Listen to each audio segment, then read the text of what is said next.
Halo, kami dari kelompok 6 akan mempresentasikan tentang chapter 14 yaitu mengenai hutang jangka panjang.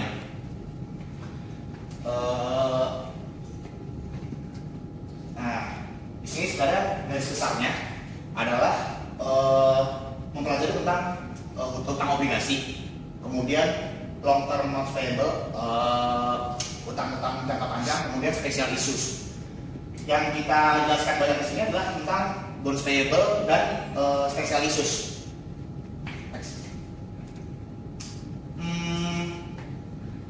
Dari awalnya kita harus tahu dulu non current liabilities itu apa. Long term debt itu adalah hutang yang jangka waktu pembayarannya itu lebih dari setahun biasanya, lebih lama daripada current liabilities.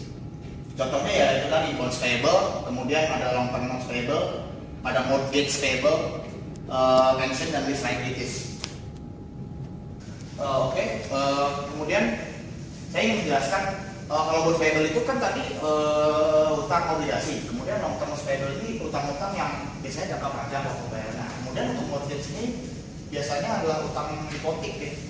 Jadi kita minjem ke bank, terus bank minta jaminannya itu berupa aset tidak bergerak seperti tanah atau bangunan. Next mas. Kemudian ini issuing bonds, kita sangat-sangat mengeluarkan obligasi. Biasanya obligasi itu berisi perjanjian untuk membayar sejumlah uang yang akan dibayarkan dalam tanggal tertentu, kemudian dengan bunga periodik yang ada di rate yang tertentu juga pada jumlah yang sudah ditetapkan di awal perjanjian.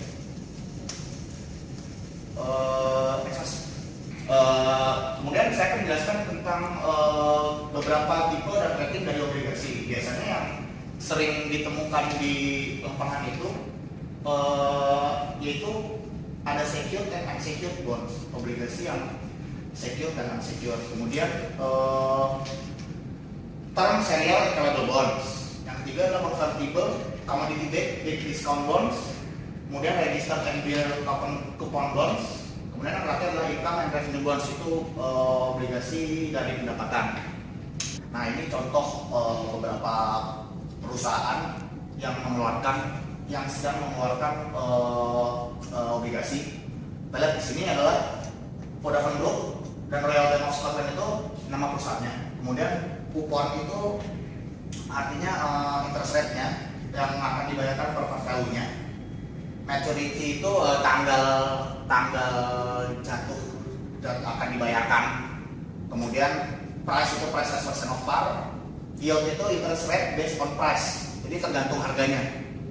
Kemudian rating untuk Vodafone Group AAA dan Royal Bank of Scotland itu triple B itu adalah kelayakannya, kelayakan metode.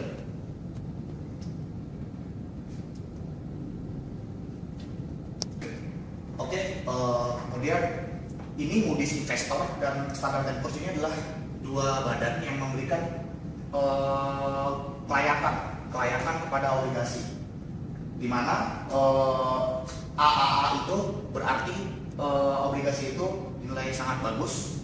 Kemudian pada rating B itu artinya obligasinya itu buruk. Kemudian penilaian obligasi. Nah, penilaian obligasi itu bagaimana menghitung bunga yang benar-benar dibayarkan kepada pemegang obligasi setiap periode. Yaitu rumusnya adalah tarif nominal dikali dengan nilai nominal obligasi. Kemudian bagaimana menghitung bunga yang benar-benar dicatat sebagai bunga oleh penerbit obligasi, yaitu rumusnya adalah tarif efektif dikali dengan nilai buku obligasi. Kemudian ini ada penilaian obligasi jika bunga nominalnya 8%, itu jika bunga pasarnya 6%, maka obligasi yang dijual itu disebut sebagai premi. Kemudian kalau bunga pasar 8%, itu artinya obligasinya dijual sebagai nilai nominal.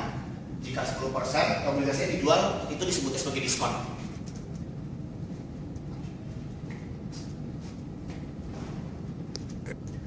Ini ada ilustrasi soal di mana mengeluarkan obligasinya dianggap sebagai par.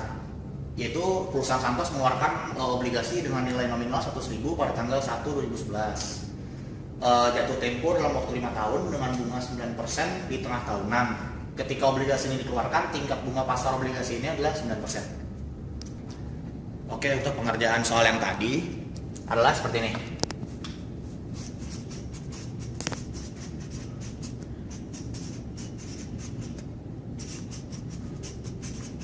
The principal. Nah, ini 100.000 dikalikan dengan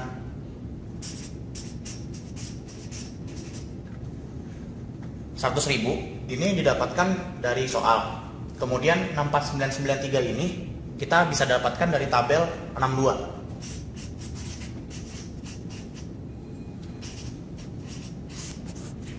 Hasilnya adalah 64993. Kemudian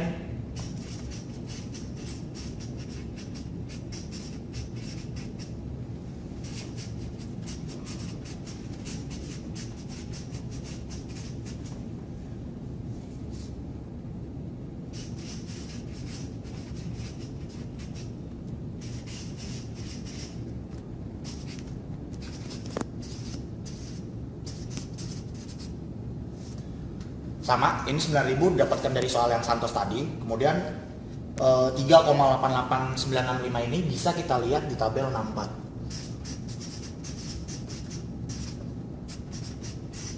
Hasilnya adalah jadi present value atau selling price dari obligasinya adalah jumlahkan sebesar 100.000. Oke, ini adalah jurnal-jurnal yang harus kita record. Pertama, jurnal pada saat pengeluaran isu itu kas di debit pada utang obligasi di kredit. Kemudian jurnal pada pembayaran bunga di akhir Desember 31 itu biaya bunga obligasi di debit pada utang bunga obligasi di kredit. Yang terakhir jurnal pada saat pembayaran pertama jadi bulan Januari tahun berikutnya itu utang bunga obligasi pada kas sebesar 9.000. Oke, ini adalah cara menghitung efektivitas interest. Ada dua kasus di sini. Kita pengeluaran bond saat diskon, yaitu jumlahnya lebih kecil dari saat membeli. Jumlah yang kita bayar itu lebih kecil dari saat membeli. Dan kedua, bond issued at premium. Ini perusahaan membayar lebih pada saat jatuh temponya. Nah, ini rumusnya. Pertama, bond interest expense. Bond interest expense itu carrying value at bond pada awal period dikali effective interest rate dikurangi first amount of bond dikali start interest rate dihasilkan amortization amount. Selanjutnya untuk ini contoh soalnya, si Evermaster Corporation ini mengeluarkan bond 100.000 dengan bunganya 8% pada awal Januari selama 5 tahun dari 2011 sampai 2016. Nah, tiap pembayaran interestnya itu setiap bulan Juli dan Januari. Ini efektif interest rate-nya sebesar 10%. Hitung berapa bond persen. Nah, ini awal tahun perusahaan minjam uang 100.000. Terus pada semi annual kita masukin 100.000 kali 0,61 ini dapat dari tabel yang tadi sudah dijelaskan ke Mas. Terus ini present value 4.000 selama 5 tahun dengan bunga 10%. Dilihat di tabel 64, 4.000 dikali 7,723 dapatnya 30,30.887. Ini dijumlahin. Ini adalah proses dari penjualan bond. Hasilnya 7.722. Nah, ini tadi penjualan dalam kondisi diskon. Jadi waktu belinya 100.000 dengan diskon bond payable-nya sebesar 7.722.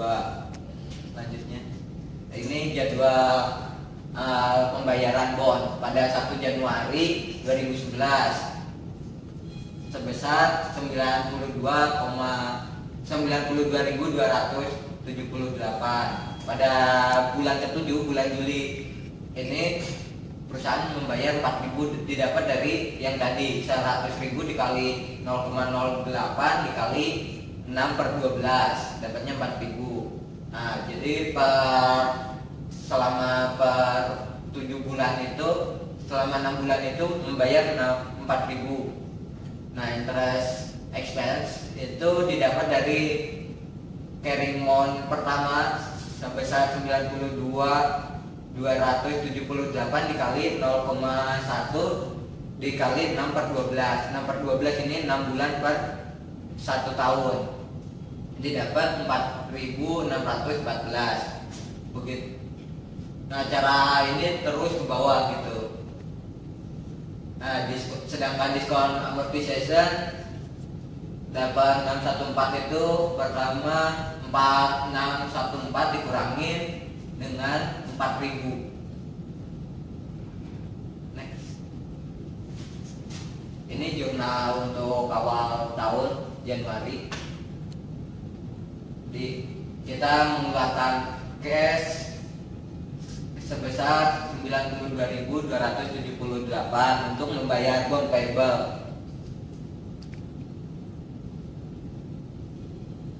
Ini pada pembayaran pertama bond payable dalam kondisi diskon pada bulan Juli. Bond interest expense pada bond payable sebesar 4.614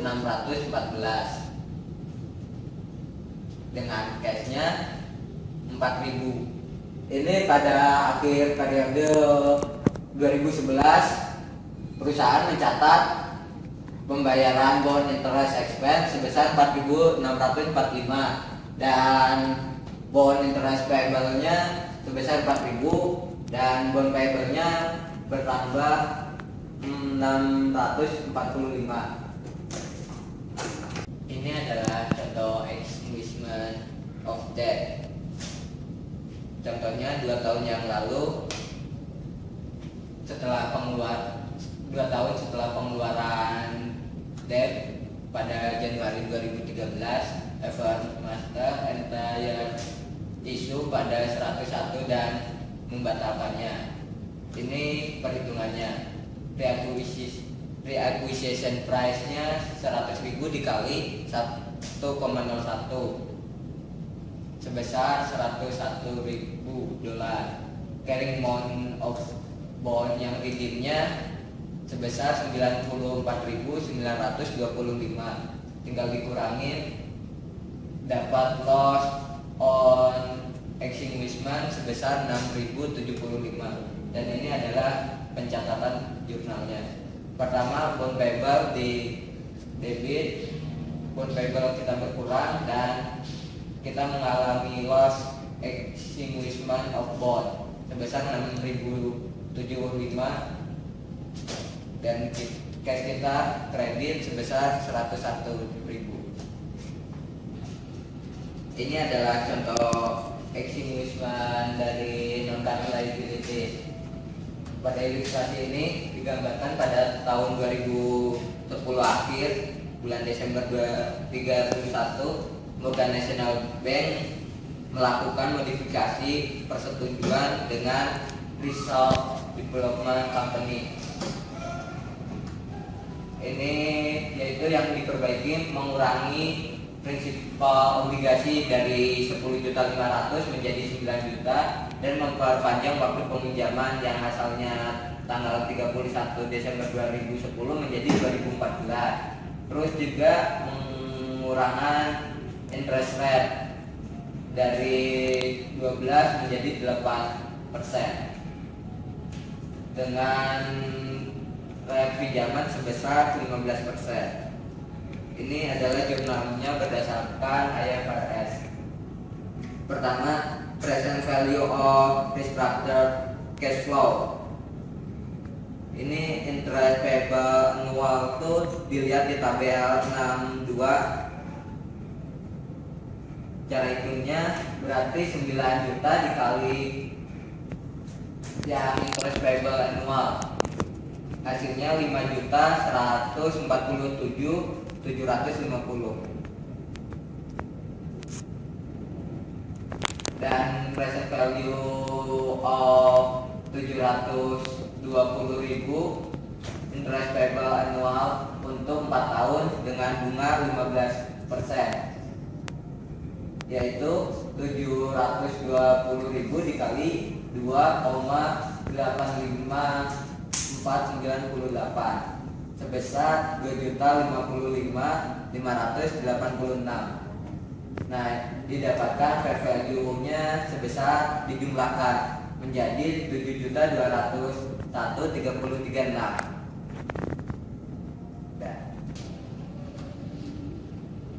Ini adalah jurnalnya, yaitu net payable lama sebesar 10.500.000 didebitkan dan mengalami gain on extinguishment of debt sebesar 3.298.664. Dan kita punya net payable baru sebesar 7.201.336.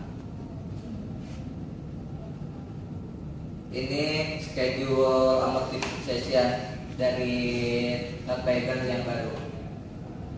Pada akhir tahun 2011 kita membayar 720.000 dengan interest expense-nya sebesar 1.080.200 dan amortization-nya 360.200. Nah, di carrying value didapatkan 7.561.536. Itu diambil dari 7.201.336 ditambah 360.200. Ya, kembali lagi dengan kami. Sekarang saya akan membahas tentang fair value option. Jadi di fair value option ini perusahaan mempunyai pilihan untuk mencatat harga pasar di akun mereka untuk kebanyakan aset dan liabilities mereka, termasuk obligasi dan notes payable. IASB percaya kalau fair value measurement ini bisa menyediakan info yang lebih relevan dan lebih dapat dimengerti dari amortized cost. Oke, jadi selanjutnya ini kita masuk ke contoh soal fair value measurement. Jadi non-current liabilities itu dicatat at fair value with unrealized holding gains or losses reported as part of net income. Jadi kita punya contoh soal di sini. Si Edmunds Company has issued 500.000 of 6% bonds at face value pada tanggal 1 Mei 2010. Edmunds memilih fair value option untuk obligasi jenis ini. Pada tanggal 31 Desember 2010, harga value dari obligasi itu sekarang 480.000 karena interest rates di pasar itu sudah meningkat sebanyak 8%. Berikut ini saya akan mencoba menampilkan cara mengerjakan jurnalnya. Ya, sekarang saya akan menjelaskan bagaimana cara mengerjakan soal Edmunds yang tadi. Yang pertama, karena tadinya 500.000 itu interestnya itu di 6%. Nah, sementara di soal itu interestnya bertambah menjadi 8%, sehingga berkurang menjadi 480.000. Cara mencatat jurnalnya adalah di debit bonds payable.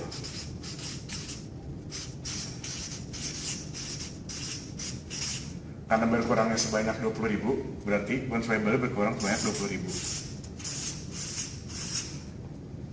Sementara di posisi kreditnya, ini ada jurnal unrealized. holding gain or loss. Ini di posisi kreditnya ada jurnal unrealized holding gain or loss income. Ini juga 20.000. Begini cara mengerjakan soal admin yang tadi. Jadi dari 500.000 ini di 6% menjadi berkurang menjadi 480.000 karena interest rate-nya bertambah menjadi 8%. Nah, sementara di cara menjurnalnya di bagian debit kita tulis bonds payable sebanyak 20.000, di bagian kreditnya kita tulis unrealized holding gain or loss income sebanyak 20.000. Demikian penjelasan dari saya. Ya, sekarang saya akan membahas tentang off balance sheet financing. Off balance sheet financing ini adalah suatu usaha untuk meminjam uang menggunakan suatu cara untuk mencegah mencatat obligasi. Ini bentuknya ada non-consolidated subsidiary, lalu ada special purpose entity atau SPE, lalu ada operating leases. Ya, sekarang kita masuk ke bagian presentation and analysis. Ini yang pertama ada cara menghitung debt to total asset. Caranya adalah total debt dibagi dengan total assets dari perusahaan tersebut. Semakin tinggi persentase debt to total asset, semakin besar resiko dari perusahaan itu tidak bisa menemui jangka jatuh tempo dari obligasi mereka. Lalu yang kedua ada times interest earned.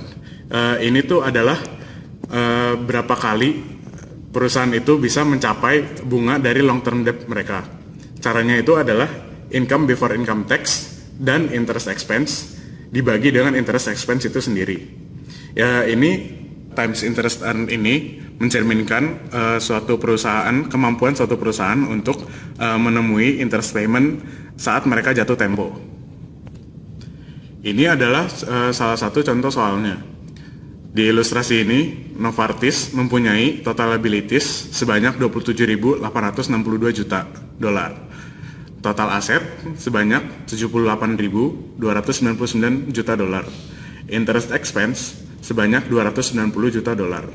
Income tax sebanyak 1.336 juta dolar dan net income sebesar 8.233 juta dolar. Kita akan menghitung debt to total asset dan times interest earned dari Novartis ini. Ya, sekarang saya akan menjelaskan bagaimana mengerjakan soal Novartis, di mana itu adalah bab dari presentation and analysis. Kita akan mencari debt to total asset serta times interest earned. Jadi, Novartis ini mempunyai total liabilities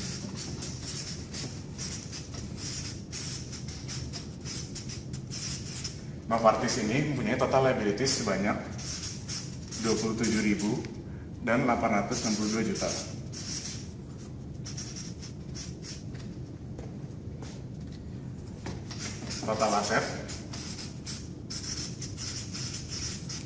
Total aset dari Novartis ini adalah sebanyak 78.299 juta. Lalu ada interest expense.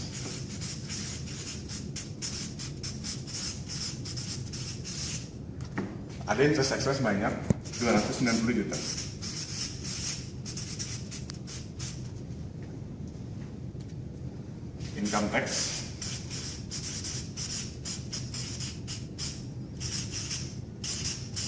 Income tax dari Novartis ini ada sebanyak 1.336 juta.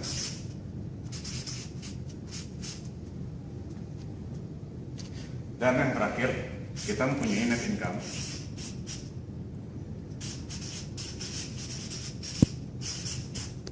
Kita mempunyai net income sebesar 8.233 juta.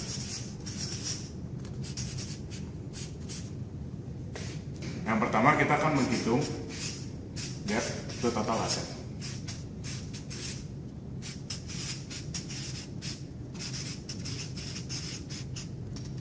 Cara menghitung debt to total asset ini adalah 27.862 adalah total liabilities dibagi dengan total aset, di mana itu adalah 78.299 juta.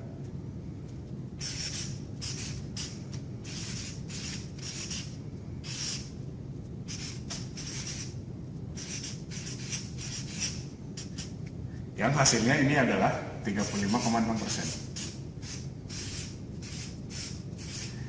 Seperti yang tadi saya bilang, semakin tinggi persentasenya, semakin besar resiko perusahaan untuk tidak bisa mencapai jangka waktu dari obligasi tersebut. Yang kedua, ada times interest earned.